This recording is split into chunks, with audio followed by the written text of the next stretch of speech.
Okay, we're recording. So we're going to talk about chapter 4 with listening, and we're going to talk about quite a few things that actually aren't in the chapter as well that I think are relevant and important when we're constructing our final speeches here. But let's first talk about a distinguishing idea between the distinguishing or the separation between hearing and listening.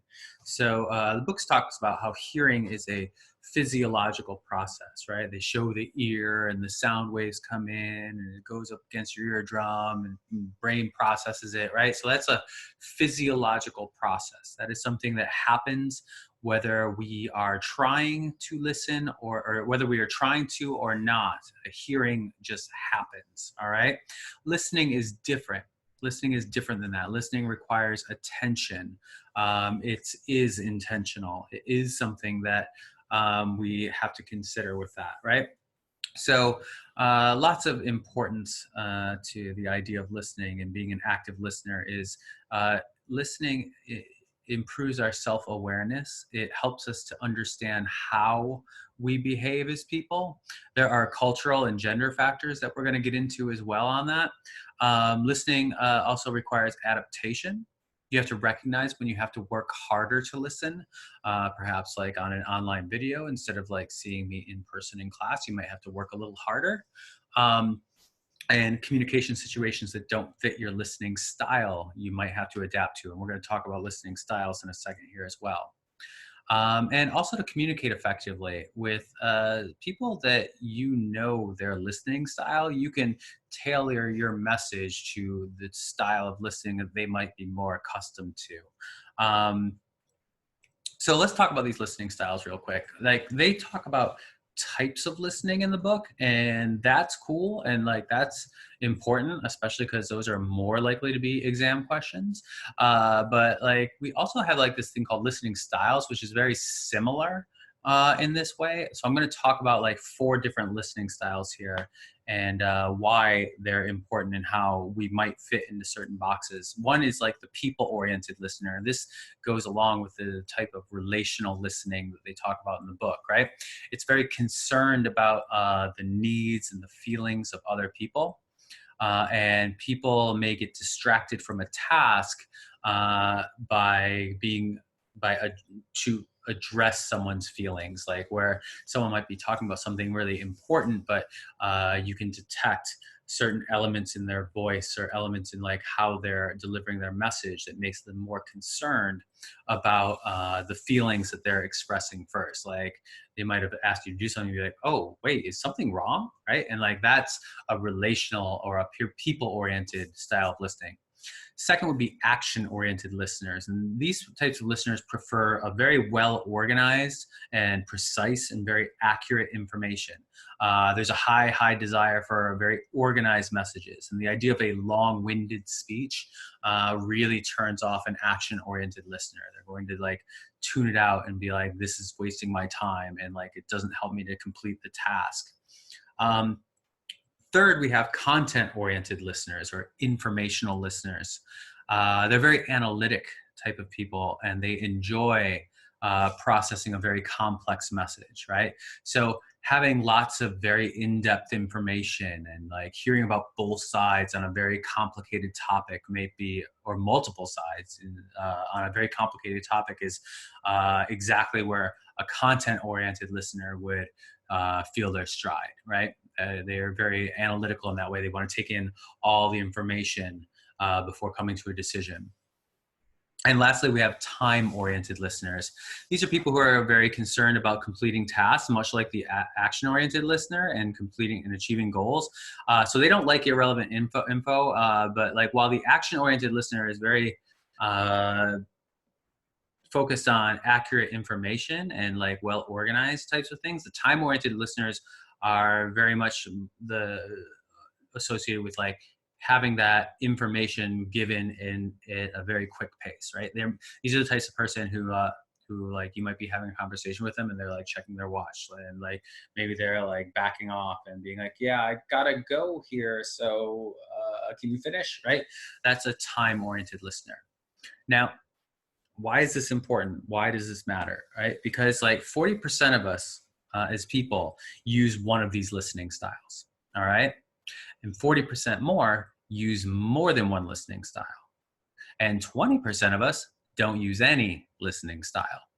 So what that means is that, like, for our speeches, for when we're trying to persuade people or inform people, or entertain people, we have to take into account all of these listening styles, right? Like, so that means that, like, you could dump a whole bunch of like statistical information in order to like satisfy these content oriented and informational listeners who are like, ooh, more information, let me suck that up, like a sponge, right? But it doesn't really satisfy the action oriented or time oriented listeners or the people oriented listeners, right? So we have to have a mix of like what we want. The people oriented listener might want a little bit of a narrative or a story that's going on with your idea. Like, if you're giving a persuasive speech about something important, you might want to tell the story of like someone who this issue affects, right? And be like, this person like is the real world impact of like what's going on here, right? And like tailoring your speech with ethos, pathos, and logos, right? To demonstrate that across all these different listening styles. That is really important to this idea of these different types of listening and like these listening styles that we get into. There are also like lots of barriers to listening as well. There are lots of times when we have all kinds of things that get in the way of our listening, right? We have self barriers, right? Which, I mean, like, even before we get into that, tuning people out is like second nature to a lot of us, right? And retention of information when we tune people out is difficult, if not impossible. I think about the situation where someone might have said, well, I just told you yesterday about this, or where your professor's like, I emailed you about this, or I told you about this in class, right? And you may not have like retain that information. Myself personally, like if I don't put it in my calendar, it doesn't exist, right? Like I have a really hard time of remembering appointments and things and due dates, which, or myself saying like, hey, this will be done by tomorrow. And then like 2 days later, I'm like, oh, now it's getting done. So it happens with lots of us, right? And like these listening barriers and things like that can stop us from retaining information. Self-focus is a listening barrier. Listening too much, thinking about yourself and not about the messages, right, can get in the way of listening. The first step to like combat overly self-focus is to be aware of it, right? Sometimes you're having an internal monologue where you're saying like, oh, what am I going to do after I get done with this lecture? Like, what am I going to eat for lunch, right? Or something like that. So knowing about it is the first step to saying like, oh, I'm doing this thing in my head and I need to pay attention and focus more and concentrate more on what's being said to me. Being active is another way to get rid of this self-focus where you're like, nodding your head, right? You're getting ready to ask questions, right? You're taking those notes and things like that. And also another way to get rid of, to avoid self-focus is to, as I say all the time, to eat something, right? To be well rested, right? If all you're thinking about is how tired you are, or if you're thinking about things about like how hungry you are, all of these things are going to be like getting in the way of you being able to effectively listen. Second would be noise and like emotional noise, right? This is where the selection of persuasive topics and things like that are really important to take care of. Some of you might be having an internal monologue right now about what you'll be, or no, I'm sorry. I'm on the wrong set of notes. If your subject creates too much more emotional noise, like if your persuasive subject has like really controversial type of noise that like will create certain like attitudes immediately, then you have to find a way to try and like tamper that down. But emotional noise can happen in the sense of like how your topic is interpreted, but it also has it also can be done by like the speaker himself or herself, right? So like one person who like had a very important message, but created way too much emotional noise in order to get that message across, right, would be this guy, Phil Davidson. I'm going to share my screen real quick and we're going to watch a little bit of this Phil Davidson guy and his like speech. I have to turn off this Discord though, because Yikes. All these messages coming in. Okay. Let's pull that up.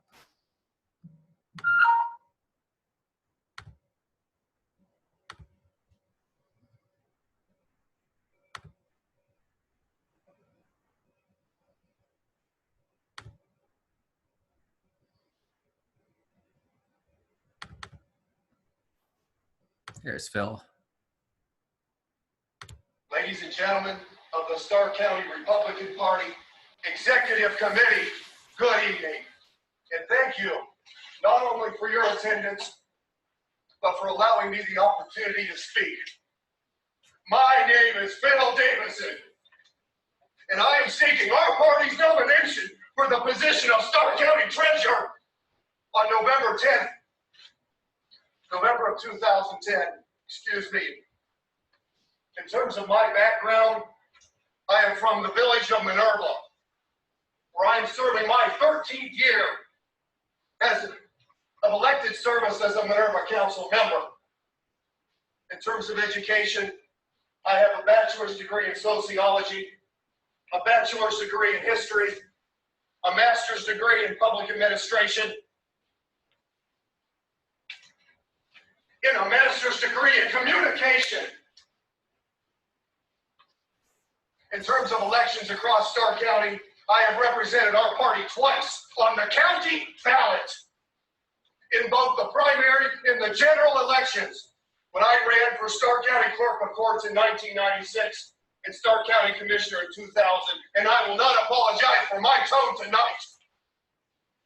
I have been a Republican in times good, and I have been a Republican in times bad.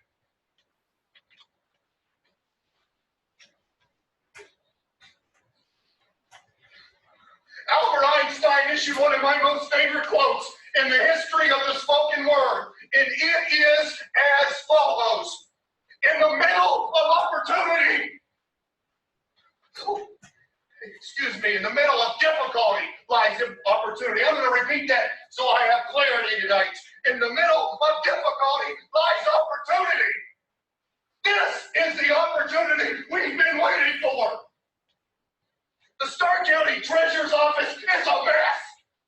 It is in dire need of structure and guidance. And now is the time to seize this opportunity with an aggressive campaign and an even more aggressive campaigner. If nominated tonight, I promise each and every person in this room, I will hit the ground running, come out swinging, and end up winning. Let's send a message tonight to the people of Stark County and to the people of the Stark County Democratic Party. We're tired of business as usual. Drastic times require what? Drastic measures, yes! Who said that? Thank you! Drastic times require drastic measures. We will not tolerate incompetence and irresponsibility any longer. Now is the time to snap the Democratic stranglehold on the Treasurer's Office in two. And I harken back to what my friend Alex just said. He ran against the Treasurer in 1996. It was a problem then, it's a problem now. Infestation.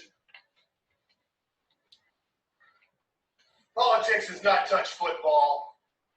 Politics is winner take all. It always has been, and it always will be. If nominated tonight, I want to develop and expand my campaign for what I believe is the greatest strength of the Stark County Republican Party, and that is its people. I believe in the axiom that all politics is local. And because of this belief, I want to harness the thoughts and ideas that individuals in our party have concerning Stark County and its political subdivisions.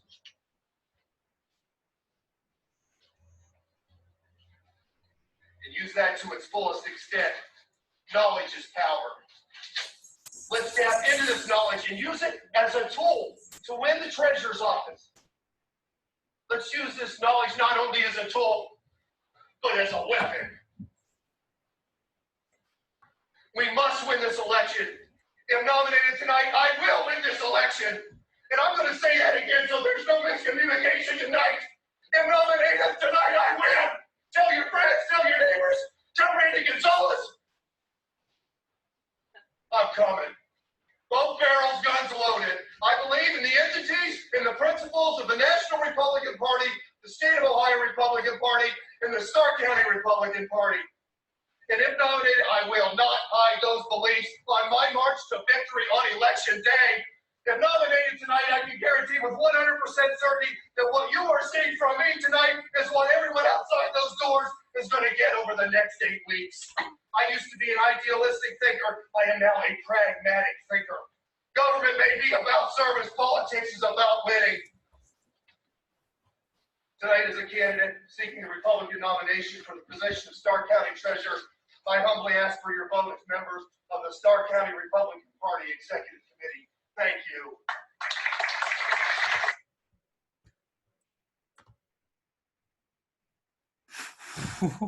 Yeah, so this video is kind of like legendary, right? But like when we consider like the idea of emotional noise, like yeah, this like makes a big impression. Not much of his message is going to be really retained that well, and even if it's retained, it's like it's totally off to the side as to like what the rest of his performance actually did, right? We're not going to remember him for his like ideas for the Starr County Treasurer's office or running for the nomination for the Republican Party of Starr County, right? Where it doesn't matter, right?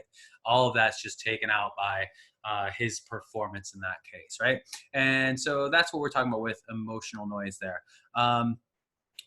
Additionally, we have like this idea of criticism. Sometimes we can look at a speaker and really like avoid really engaging with their message because like something happens where it's like, what was that? What's going on? That's just really like, and like the criticism may not even be valid. Like maybe they wore plaid with stripes, right? Like, which, okay, plaid with stripes is bad, but still like that's not really a good criticism of the message of the person who's speaking, right? Wearing cargo shorts or maybe like a stutter or like some other botching, some way that like someone might have botched a speaking idea or a speaking like situation. Like this came up, I had a different example for this, but like this just came up yesterday where, or actually today this video came out and it's from the election that's going on right now. But Joe Biden had been kind of like gone for the past week, and his first election video that came up to respond to coronavirus and everything, it didn't go that well for him. And they had like lots of takes and opportunities to do this. And like, here's the clip. Like, it's like a 10-minute speech, but like all I've been seeing is like this one clip moving around all over the place. And I want to share that and like talk about it for a second, how like probably an unfair criticism though becomes like the story. And so like, we're going to take a look at these few seconds that Joe has and talk about it.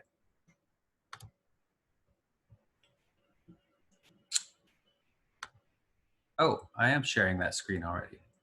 Okay, great.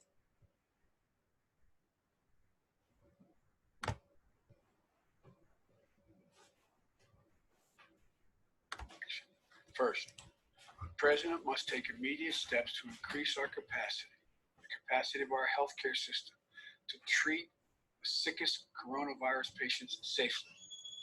I'm glad the President has finally activated the National Guard. Now we need the armed forces and the National Guard to help with hospital capacity, supplies, and logistics. We need to activate the Reserve Corps of doctors and nurses and beef up the number of responders dealing with these crusher cases. And in addition to that,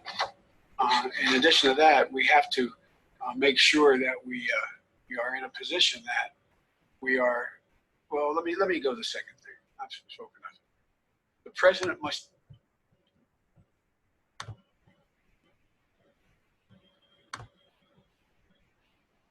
Okay, y'all saw that? So what happens there is like he gets a teleprompter problem, right? And Joe Biden is already known for like being a gaffe machine, as they call it, right? He has a stutter, so like I don't want to like say anything like against like people having a stutter as a disability, right? But like it's not just a stutter sometimes. Sometimes it's like he's just losing his place. And like what you see there is like does that hand motion like this. And the thought is like there was a teleprompter that like was stopped or something like that. And he was not able to continue speaking on the subject. And as a pardon the camera shaking, I have this like assistant. He is just absolutely lazy right now. Anyhow, oh, isn't that cute? Yeah.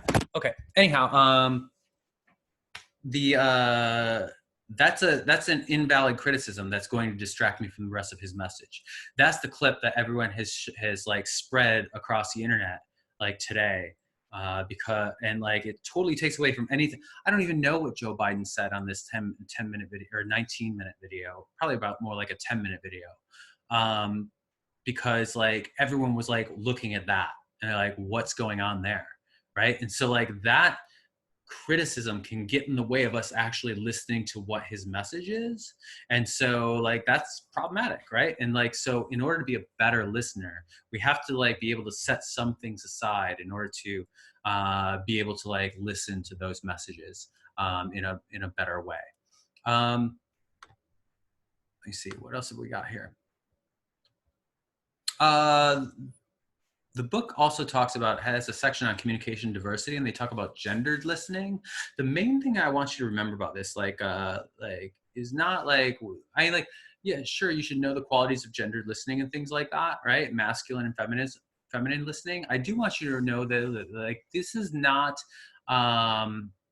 something that coincides or like it means that like it doesn't mean men listen like this, women listen like that, right? Because like we know there's like a large spectrum of gender, but also like people who identify as men can totally have feminine listening traits, and people who identify as women can totally have masculine listening traits, right? So I don't want you to like conflate the idea of masculine and feminine traits of listening with like men and women, different listening styles, and that's it, right? And they never like mesh or anything else, right? So like just remember that as well.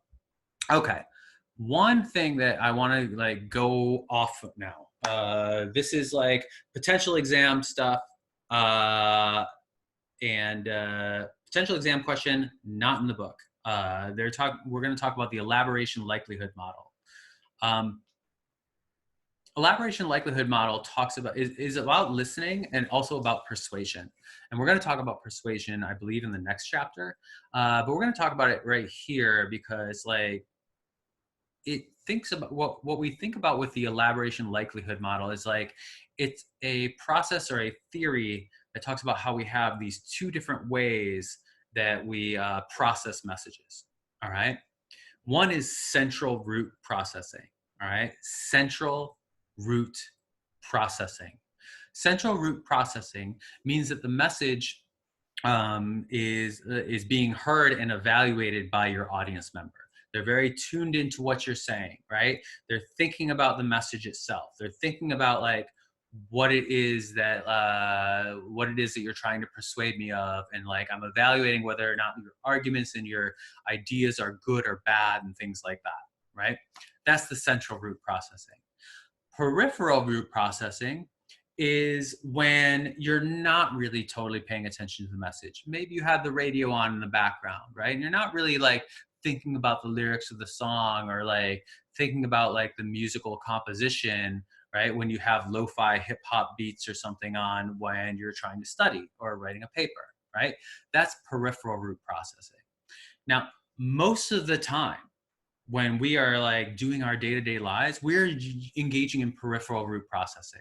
We're not constantly like focused and evaluating each message as they come into us. We're like kind of like listening to things in passing, right? And that's a really important thing to think about when we're thinking about communication situations, that most people most of the time are doing peripheral root processing. Now, in your speeches, you want to get your audience into central root processing. Because when you're in central root processing, then your audience is more apt to really be like evaluating your messages. If your message is good, then they're more apt, they're more likely to do the thing that you want them to do, right? They're more likely to take the action that you need them to take. But advertisers will often like use peripheral root processing and like form ads based on peripheral root processing because they know that there are certain reasons why they wouldn't want to think about central root processing, or they already know that they are not going to get to central root processing. Now, this was I'm going to show this one ad. It was a Super Bowl ad, I believe in 2012, by Coca-Cola. All right, and we're going to talk about it for a second about like why it's peripheral root processing and why they might have made that choice. We'll share this again. No. No.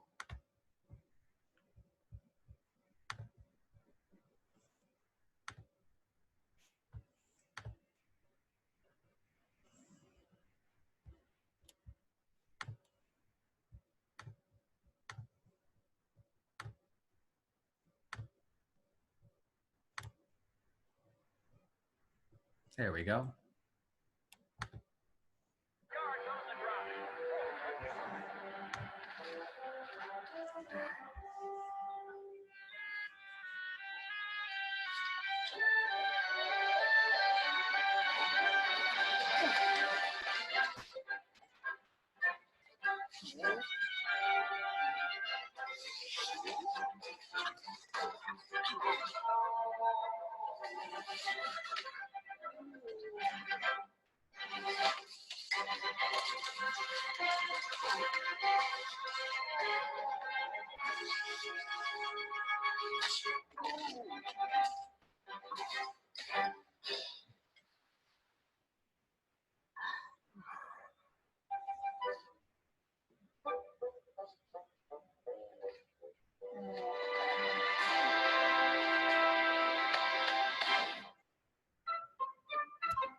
Okay, this is weird, right?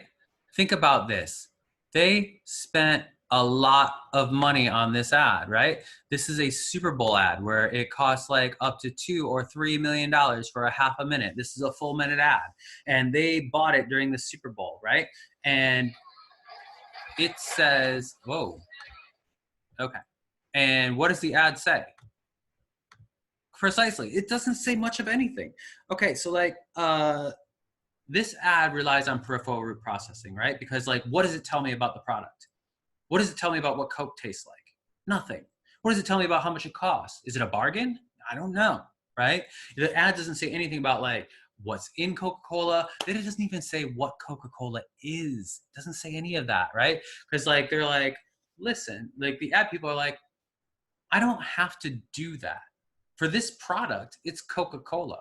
We all know what Coca-Cola is. We know what it tastes like. We know how much it costs, right? We know whether or not you actually like or don't like it, right?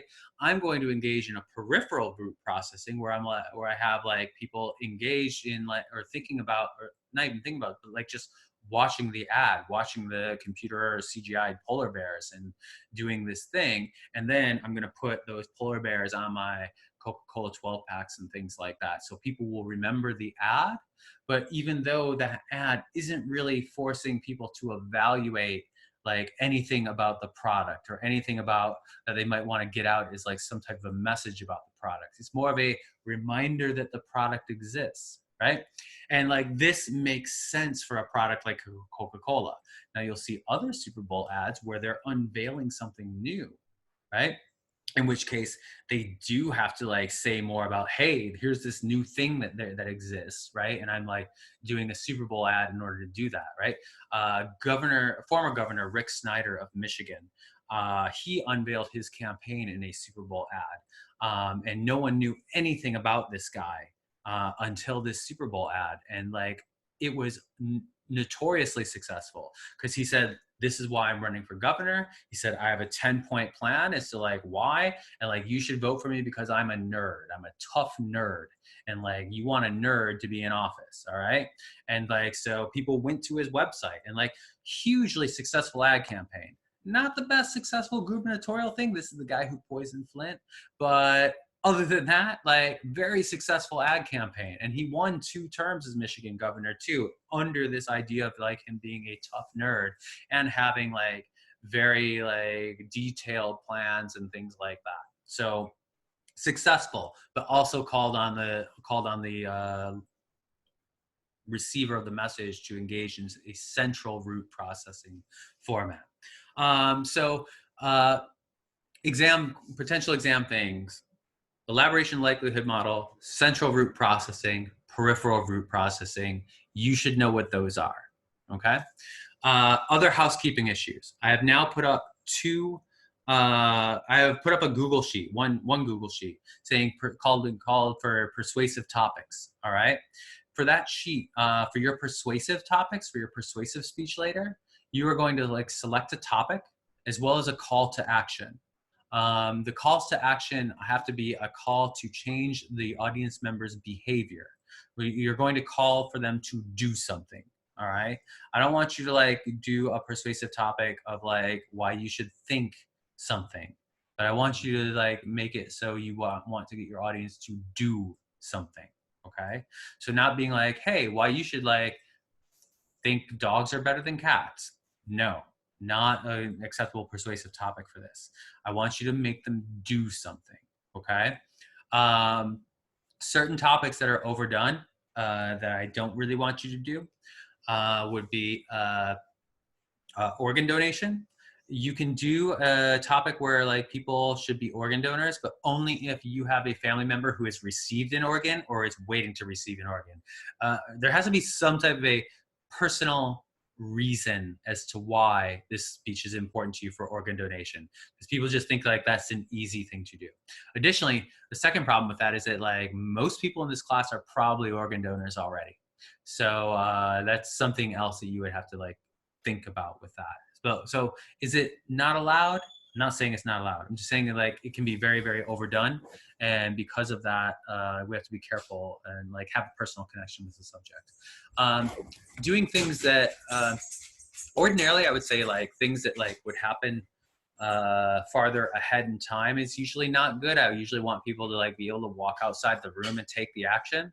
But in the age of plague and destruction, I can understand if you want to do something that might be after all of this ordeal is over. So that's fine too. But ideally, like something they could immediately do would be great. And remember, it has to be some type of an actual action, something that they do like materially. All right. So that persuasive sheet is up. In regards to your toast or eulogy speeches, as far as I know, every single one of the groups have now decided to opt out of the group speech and do a toast eulogy speech. So there's no need for a topic approval on that. But before you start your toast or eulogy speech, I would expect you to like tell me like what this speech, who you're toasting, what the occasion would be, or who you're eulogizing. All right. And that would be fine. I gave instructions on how to do that speech in a prior video. If there are additional questions about that, you can certainly email me, particularly during my office hours, or I will email you back like much faster. Okay, and lastly, as soon as I get this video posted, I'll be working on a Blackboard quiz for you for this chapter. I'm going to be like pulling things from the chapter again, but I'm also going to be trying to like do a little bit more direct application of things. We'll see. I don't know. Like just do your chapters like normal. And the Blackboard things are obviously now open book because we have the book for the quizzes. and you'll get 2 attempts for every Blackboard quiz. So if you really bone it the first time, you'll get a second try. The answers will randomize in order though. So if it's a true false question, you're like, oh, I picked the top answer last time and I got it wrong, I'll pick the bottom answer. Those answers might have flipped. So pay attention when you redo the exams, all right? Or when you redo the quizzes. Also, those quizzes will be timed now. If it's 5 questions, I'm probably going to give you 10 minutes. If it's 10 questions, I'm probably going to give you like 15 to 20 minutes. But I haven't decided on how many questions it is. That's exactly what I'm going to work on right now. All right. Thanks a lot. And I will see you for the next lecture, probably by Thursday.